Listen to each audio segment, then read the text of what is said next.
المسائية. Our headlines for tonight are the following. So between the national efforts on one hand and the massacres in the coastal areas on the other hand, Al-Sharia is facing another challenge, which is the drafting of the constitution that should be inclusive. In the second segment, we will focus on Trump's policy and strategy on the level of international trade. The draft constitution of the new regime in Syria after the fall of the Assad regime should be focused on inclusivity and diversity. How will these goals be met with all of the challenges that the country is facing? The first challenge, of course, is the consequences of the massacres in the coastal region in Syria, humanitarian crises that have emerged all over the eastern part of the western part of the country. How will these massacred people find their rights in this new constitution? This new draft constitution is, of course, coming in parallel with a lot of talks that aims at reaching agreements from northeastern Syria to Al-Suwaida. We're talking about a non-final agreement in Suwaida. These agreements focus on the reforms on the level of law enforcement, internal security, among other issues. These agreements did not really focus on the main challenges and the main dilemmas, such as the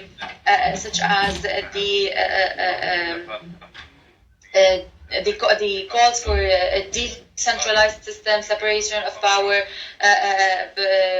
also rejecting the deployment of army and police forces from outside the provinces, etc. All of these issues, of course, have been accumulated as challenges for Al-Sharia. Turkey, on the other hand, also declared that more military operations will be held against Kurds in eastern Syria. So, of course, these challenges will be influencing the role or maybe the stance of Syria on the regional and international level. Now, the world is also focused on another issue, which is the issue related to Trump's tariffs. Canada took countermeasures,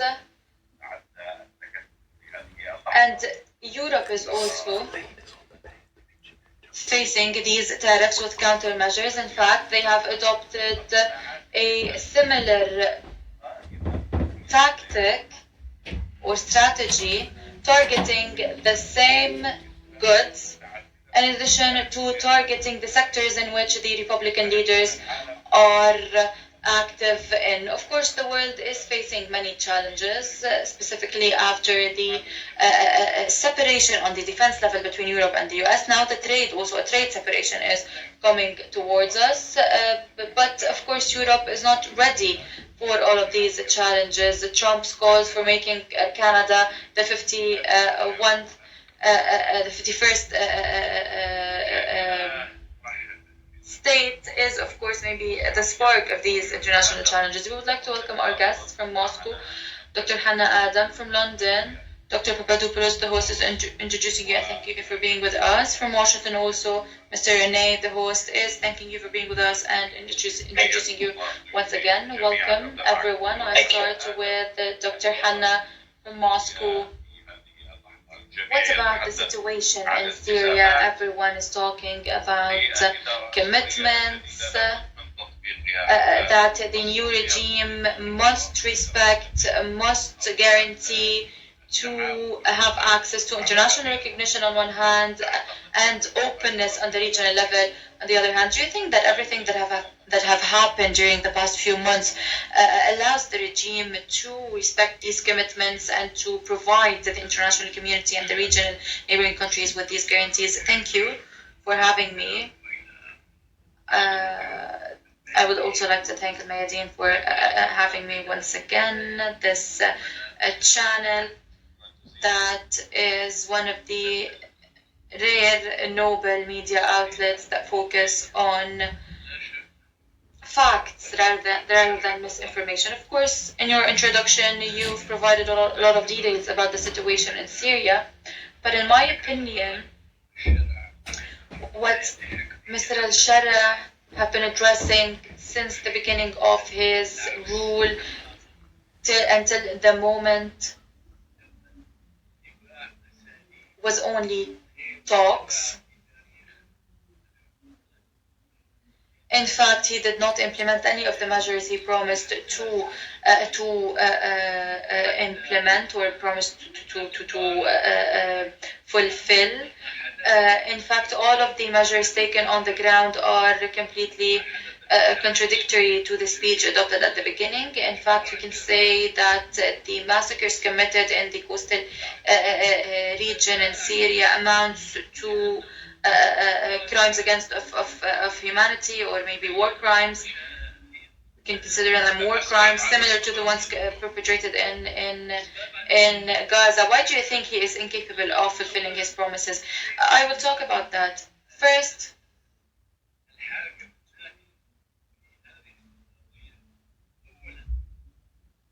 he is not the responsible for the decision-making process in Syria. In fact, he cannot really rule over Syria. The factions that took over after the fall of the Assad regime are very different.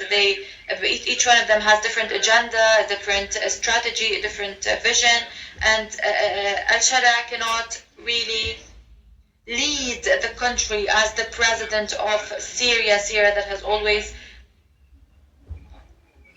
been, of course, keen on diversity and inclusiveness of all of the Syrian components. Syria cannot accept the vision of that individual. Dr. Hannah, sorry to interrupt you, but you're talking about the ethnic cleansing that is ongoing in the coastal regions in Syria. This issue was addressed by the new regime. Ahmad al-Shara said that he will be establishing an investigation committee, in addition to a committee that will be focused on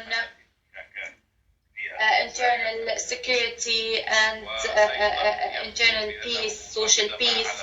So he also took a measure regarding the rapprochement with SDF, the agreement that was signed with Mazloum Abdi, the leader of SDF. So al-Shara is trying to contain the consequences of what was going on in the coastal area. And now the agreement with the Kurds, allow me to say, it is not one of the consequences of the crimes perpetrated in the coastal areas. And you said violations. I do not agree with that term. These are crimes and not violations. I believe that the main challenge for Ahmad al-Shara is related to the factions that have different backgrounds and different visions. Factions that came from Tora Bora and different places. Foreign fighters that have very extremist doctrine, so he cannot really talk about internal security or social security and social peace. He cannot talk about investigation. An investigation process is an impossible mission because these factions will not allow these investigations to happen. They will not allow, of course, their soldiers to be punished for the crimes that they've perpetrated. In fact, the actions of these factions will lead Syria towards division, and this is what Israel wants. They need to divide Syria even more and to fraction Syria even more. They are trying to divide Syria into different provinces. The agreement with SDF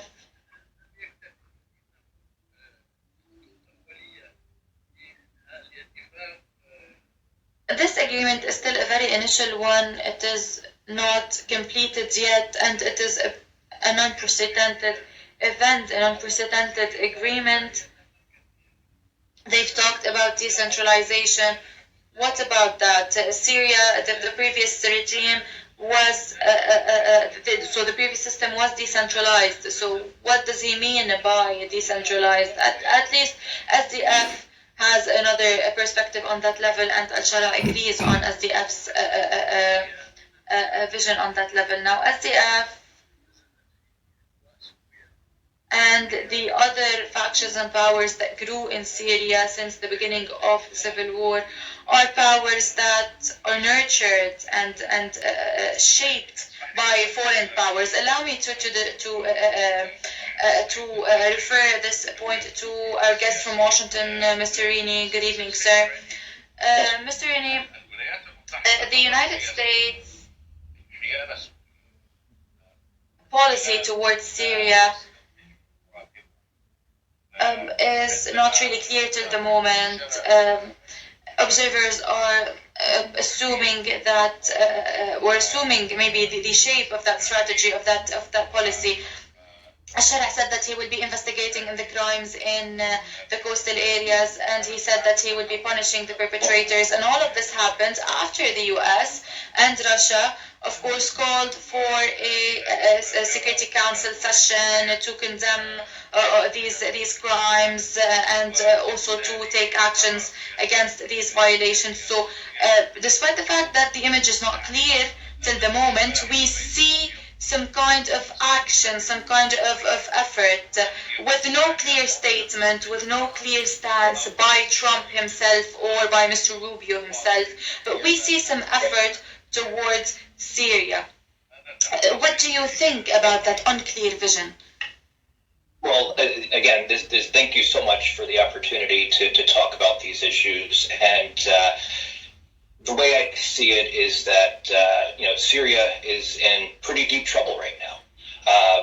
Trying to unveil a new government, a new constitution in this particular climate where you've got thousands of people who were just murdered, just days ago, and this continued violence is an incredibly difficult situation, especially considering all of the different minority groups that are there to unify these people.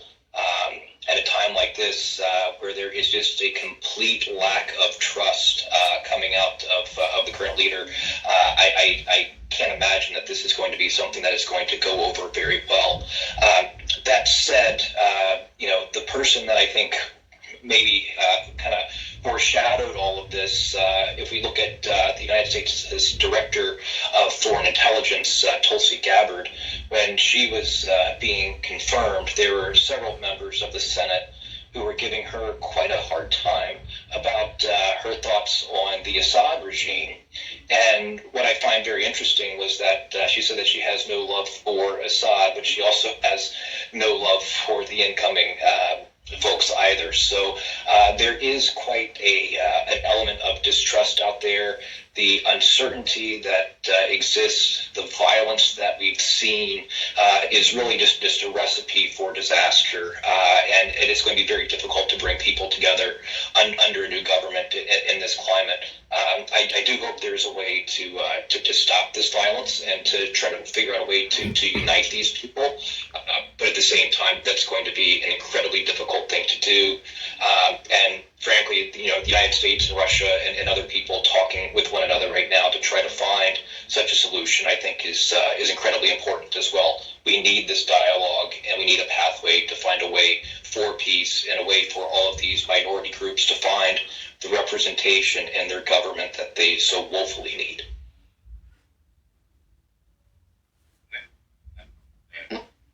What you said is very important, sir, but the problem in Syria, specifically regarding the minorities, Christians, Alawites, Druze, Kurds, all of these minorities, also Armenians, so we have a lot of communities. All of these minorities are saying today that the new regime that is ruling today has emerged from very extremist factions, very extremist background, despite the fact that Shara is saying that he wants a new constitution, he is open to cooperation with all stakeholders, but at the end of the day, the state today is being ruled by extremists.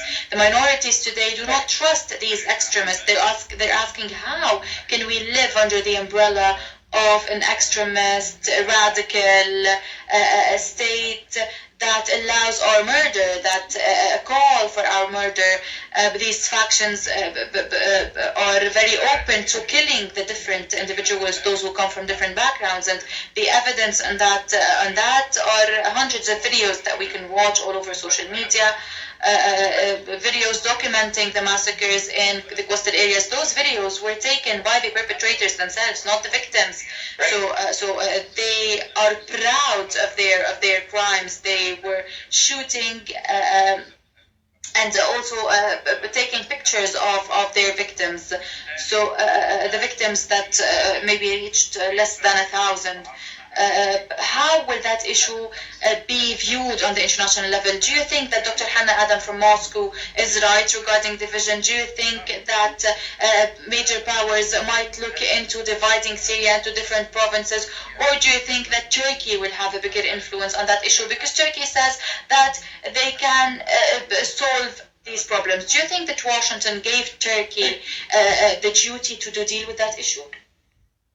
Let me unpack some of that. There's a lot that you presented there, but I think one of the key points that I could not agree with you more is that lack of trust. The fact of the matter is that in order to govern successfully, you have to have the trust of the people. And unfortunately, the militants, the extremism that we've seen thus far does not do anything to create that sense of trust. It's gone. So there is a real need to either reestablish that or find others that can establish that, because frankly there would be absolutely zero reason for these folks to come together, to unite, especially amongst these minority populations. You can't get away with this murder, these crimes that are ongoing, and figure out that you're going to be able to unify these people. I mean, it's going to be very difficult. But in terms of finding a pathway to that trust, I think it's going to be very difficult, because extremists are just that. They're extreme, and I don't think there's going to be a whole lot of convincing that can be done. They can use words, but at the same time, we're going to have to see those words turn into action for anything to actually come to pass for this to work out. And I do think that having the United States and Russia both coming together to call for a solution here, to try to find something that can be done to have all these minority parties represented, to give everyone a voice in their government, to stop these massacres. Frankly, that's obviously a key goal here as well. There's just that lack of trust, and until something can be done with that, and the extremists are taken out of this equation, I think that we're still going to see a lot of problems, a lot of distrust, and extreme difficulties to unify people together under a new constitution.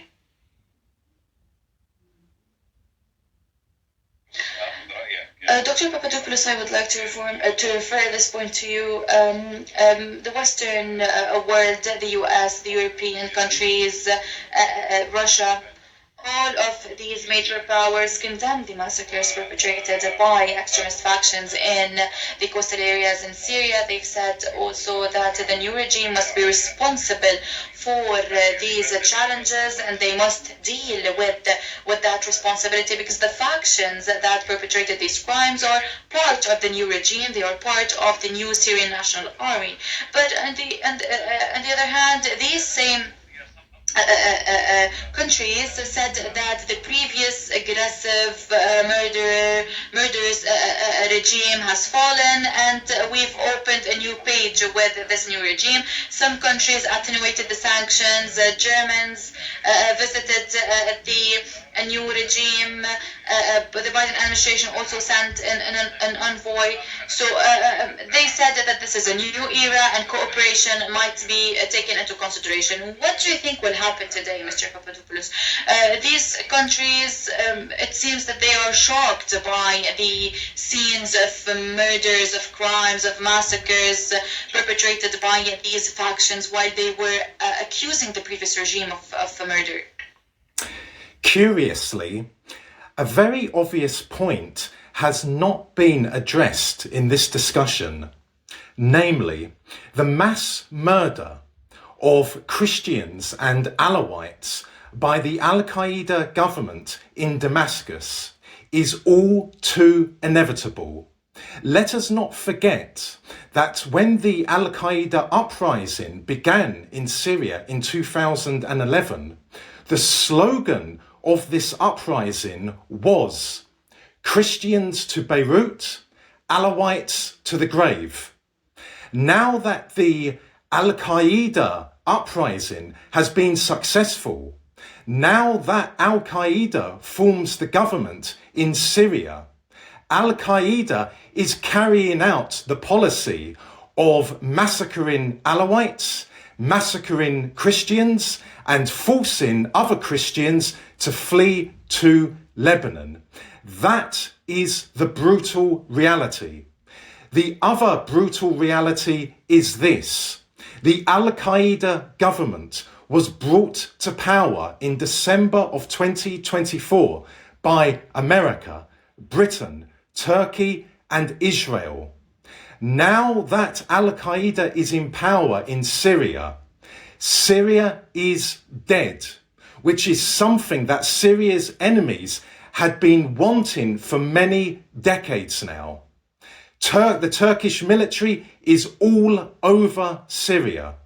The Israeli military has invaded southern Syria and is on the outskirts of Damascus.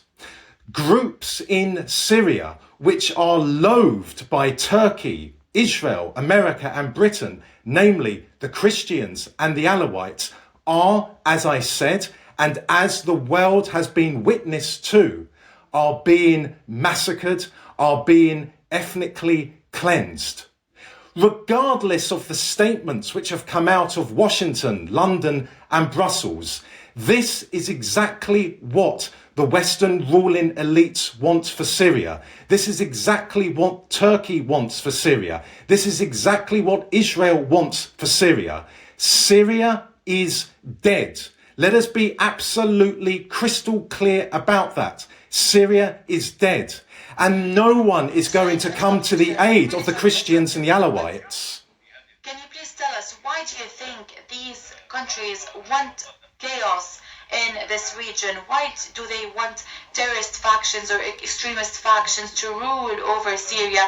Why this chaos is very dangerous and very threatening for all neighboring countries? So what kind of benefit do these countries want from this chaos? Well, firstly, the old Syria was Russia's eyes and ears in the Middle East and had been since the late 1960s.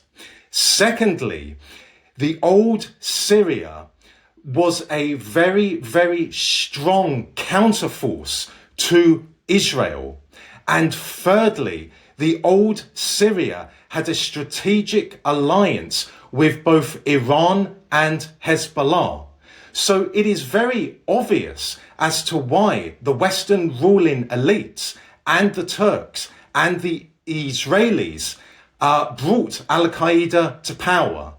Because now that Al-Qaeda is in power, this government, the Al-Qaeda government, will do everything that the Western ruling elites, the Turks and the Israelis want. Syria is dead. And as a result of that, the hold that the Western ruling elites have over West Asia has been strengthened tremendously. Furthermore, Israel's position, now that Syria is dead, has strengthened even further. And of course, Turkey's position has strengthened even further.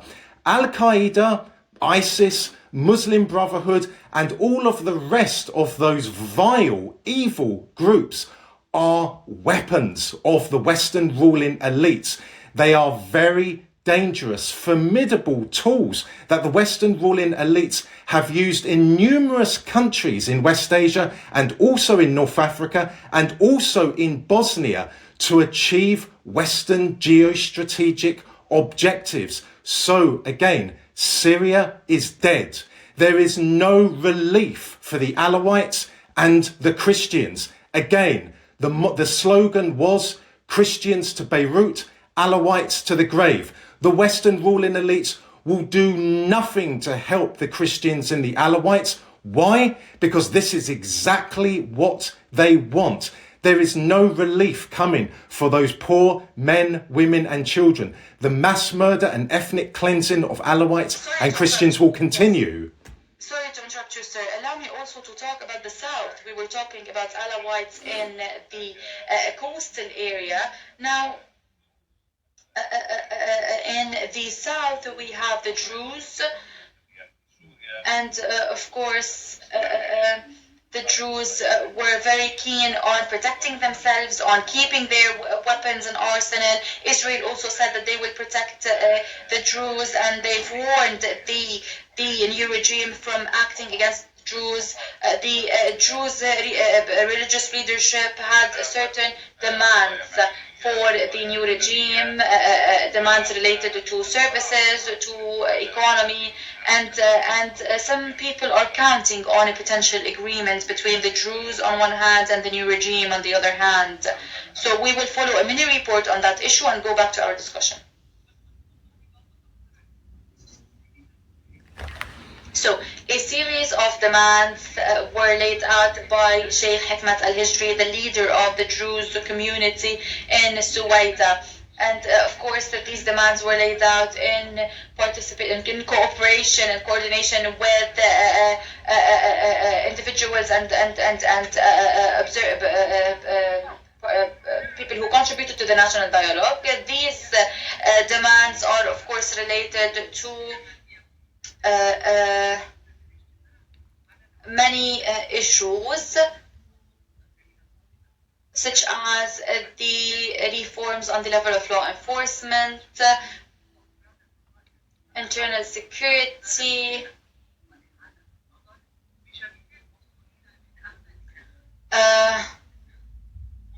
also regulating defected officers and armed faction members under the Ministry of Defense, reviewing the cases of all of those who were dismissed from their jobs before the fall of the previous regime. Also, the demands were related to Al-Hijri was advocating for a decentralized system, separation of power, determining the future of local factions, rejecting the deployment of army and police officers from outside the province, expanding the power of local authorities, and also opening a border crossing with Jordan through Suwaida to stimulate economic activity. This is Al-Hijri saying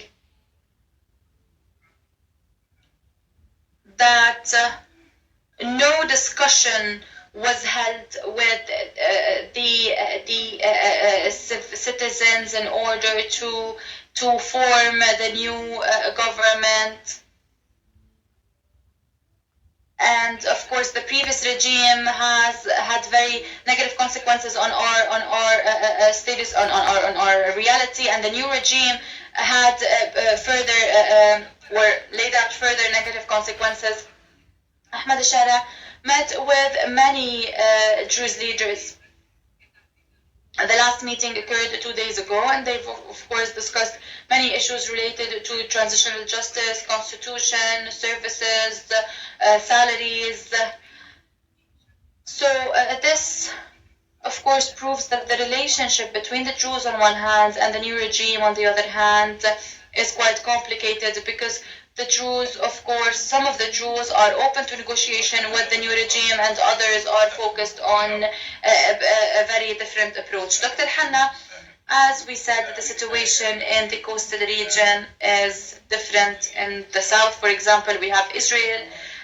Israel is protecting the Druze in the eastern parts of Syria. The US is present, and the US is trying to protect the Kurds as much as possible. But in the coastal regions, there are no international protection. Do you think that the Druze and the new regime in Damascus will be capable of reaching an agreement? Because this new regime knows that it only has two chances or two opportunities, either the military approach in these different provinces or negotiations. I believe that reaching an agreement with these factions, with these components of the Syrian society, such as the Druze on one hand and the Kurds on the other hand, is a very complex mission. And because in the eastern parts of the country, as you said, stakeholders there, the main players in the eastern region, are allies to the US. In South Syria, the communities and the components there are forced to attenuate their frustration because Israel is very close and the situation on the internal level is very complicated. In Suwaida, most specifically, the situation is very complicated. And these complications might undermine any potential agreement with the new regime because, in their opinion, this regime came due to foreign interference and it took over the state, took over the country overnight. Add to that, this regime perpetrated crimes, hideous crimes. So the reforms in Syria could not happen without the efforts of Syrians themselves. Syrians are the only ones capable of changing the situation in Syria, reforming the situation in Syria. Those who came from outside could not really do any good. The Syrians must make sure that there will be no occupation, foreign occupation in Syria, because all of these foreign soldiers, even those who are official troops, such as Israeli troops, all of these foreign troops must be expulsed from Syria. And also I include the foreign fighters, the Chechens and the other fighters who will expulse these, who will force these to leave. Those who you described as occupiers. You said that the official troops, the foreign official foreign troops are occupiers, and you're trying to mention the Turks, the Americans, and the Israelis, but many components are trying to seek alliance with these troops in order to protect themselves. The Kurds are trying to enhance their alliance with the US to gain protection, and the Druze also are considering the alliance with Israel, because without Israel they would have faced the same crimes at the coastal region. How the Druze and the Kurds will accept the withdrawal of these troops? In Syria there are parties, there are doctors. Sorry to interrupt you again, Dr. Hanna. I don't like to interrupt you repeatedly, but all of the Syrians,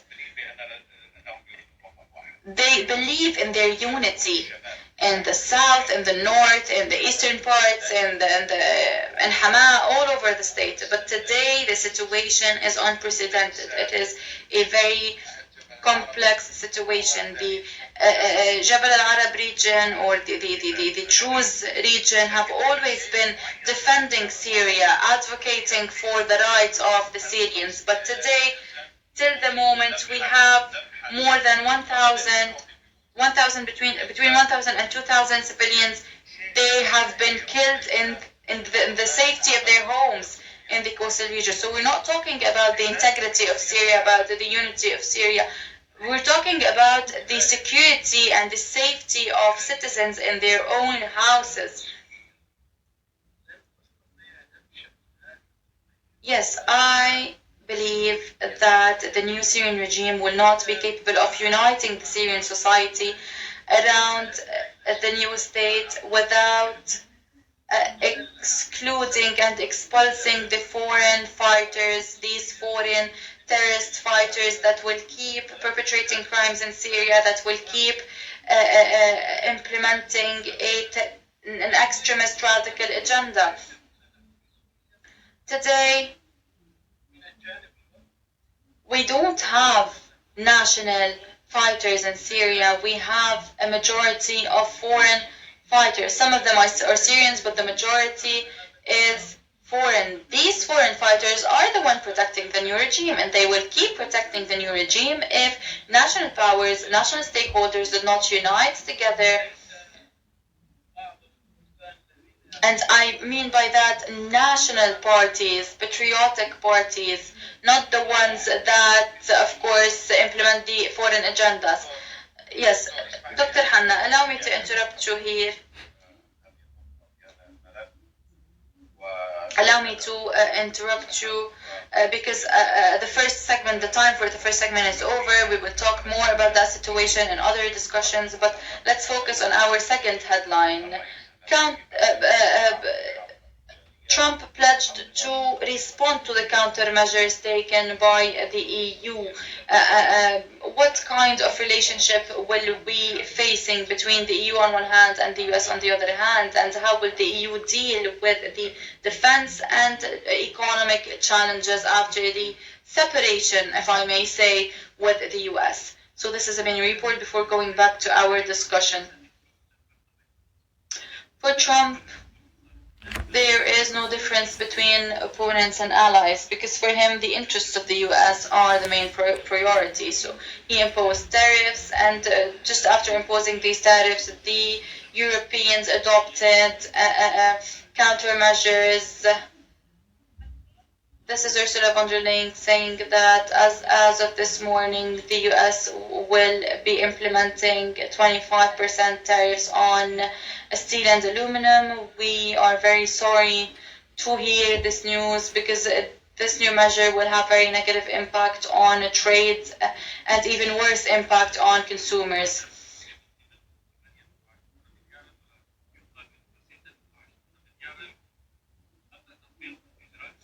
According to the European Commission, the US tariffs will impact goods worth of $28 billion. Starting April 1, the EU will automatically reimpose countermeasures introduced in 2018 and 2020.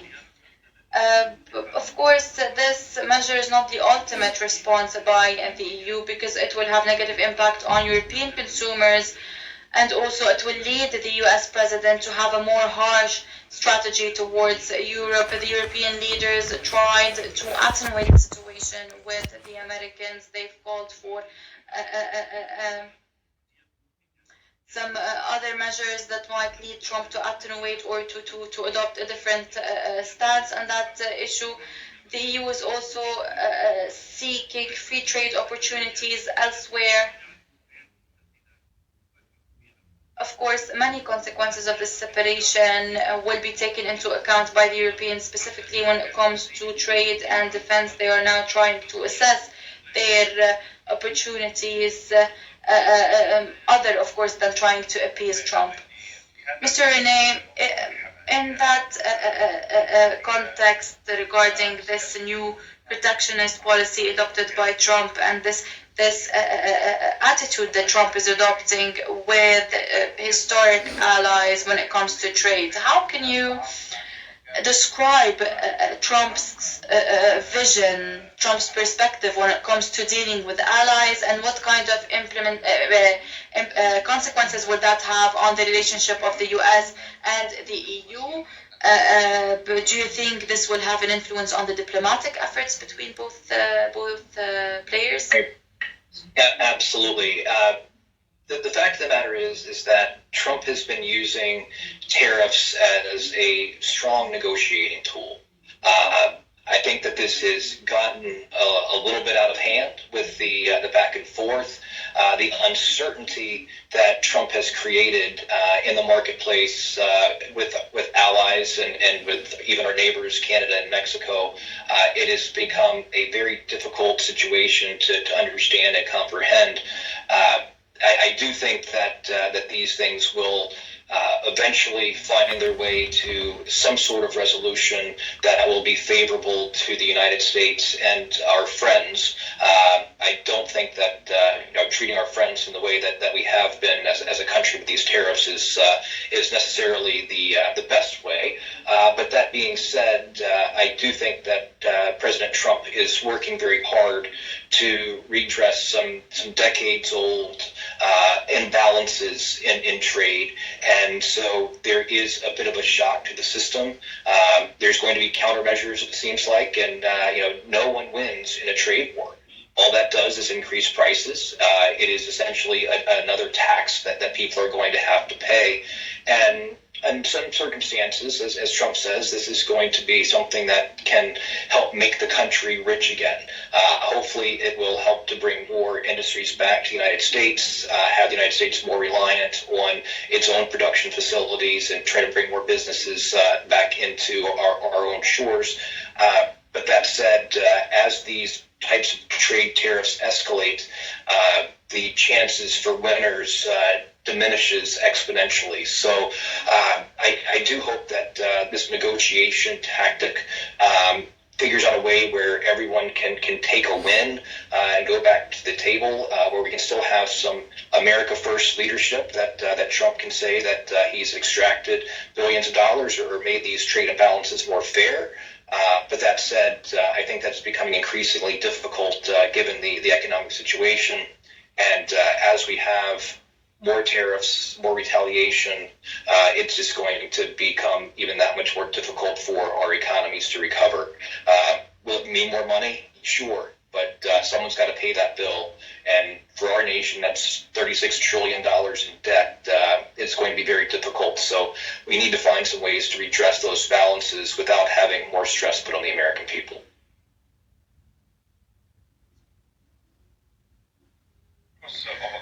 Dr. Papadopoulos, what kind of opportunities do Europeans have? We have two perspectives in Europe. The first one focuses on countermeasures. They are calling for similar tariffs being imposed on the same American goods. Another perspective is calling for a more pragmatic approach. They are calling for maybe buying other American goods, gas, or maybe defense, or entering the defense industry in the U.S. to appease Trump and to attenuate this trade war. Which perspective do you think Europe will be adopting? Well, first of all, Trump is not fully in charge of America. The American establishment, or the American deep state, remains entrenched in power in America. Thus, the American establishment, or the American deep state, controls the CIA, the NSA, the FBI, the military, and the State Department, and so on and so on. So, whilst the European Union is an ally to the American deep state, the European Union at the same time is not an ally to Trump, is not an ally to the White House, is not an ally to the Trump administration. That is a very important point which must be taken into consideration. As regards the tariffs which Trump has imposed on the European Union, Trump is putting the American economy first. He is putting American industry first, and he is putting American jobs first. That is exactly what he campaigned on during the American presidential election of late 2024. So he's doing exactly what he said he would do, putting America first. How can the European Union respond? Well, the European Union is a very weak bloc because of the horrific economic policies and cultural policies that the European Union is imposing on the ancient nations of Europe. There is hatred all across Europe towards the European Union. There are patriotic parties, nationalist parties, patriotic movements, nationalist movements springing up across the whole of Europe, attempting to bring the European Union down, attempting to collapse European Union power. So quite frankly, there's not much the European Union can do against America, or against the Trump administration, to be more precise. Also, the European Union is embroiled in a horrific economic war against the Russian Federation. And again, the European Union is becoming weaker and weaker because of that economic crusade which it is pursuing against Russia. So again, there is not much the European Union can do against the Trump administration. However, the American deep state undoubtedly is working with the European Union to try and devise a plan, to try and devise a strategy to counter Trump's tariffs. So again, that is why Trump has no love for the European Union, because he is very aware that the European Union is an ally to his number one enemy, namely the American deep state. And the American deep state is an enemy to the American people. Yes, sorry to interrupt you. You've mentioned the conflict between Europeans and Russians, and I would like to refer this point to Dr. Hanna. Do you think, Dr. Hanna, that Trump is trying to deploy all of the efforts, the possible efforts, play all of the possible cards to exert pressure on the Europeans? Do you also think that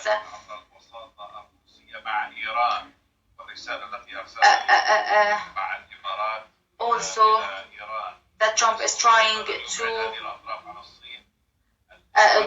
draw a certain line, or maybe to push or to force Russia and the Europeans to stand away from China? Do you think that all of these efforts, the trade efforts, also the rapprochement with Russia when it comes to Syria, when it comes to Iran, do you think that all of these efforts are happening in order to stand against China? Do you think that Trump is focusing on what is beneficial for him to face China? That's why he communicated or he coordinated with the Russians? It is clear to us that the current American president is adopting this approach, or has always been adopting this approach, even before assuming power in the US. His statements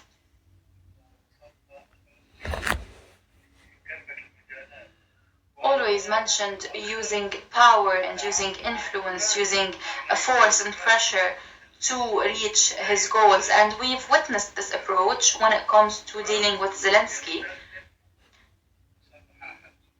Trump, as one of the guests said,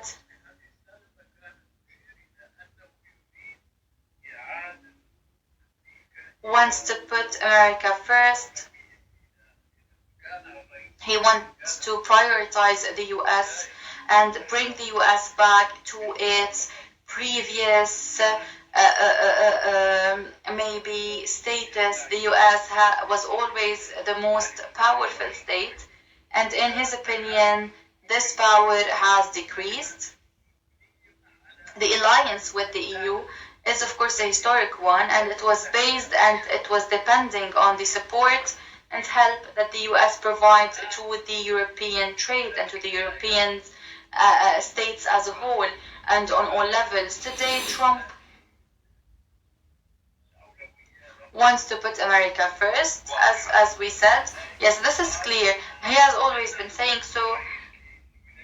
And he said that he is the American president and not the president of any other state. Do you think this is what makes him attenuate the situation with Russia, or maybe trying to push cooperation with Russia forward? Yes, these are some of the factors that lead him to talk with Russia or communicate with Russia, and this also will lead to clarify the image and maybe tell the truth about the real Russian policy, because the previous American administration lied about the real Russian policy. Europeans come to Russia, and when they visit Russia, or maybe when they get to know Russia, they are shocked by the reality, because they do not find the evidence on the propaganda adopted by the EU and by the international community as a whole, the propaganda that targeted Russia for years.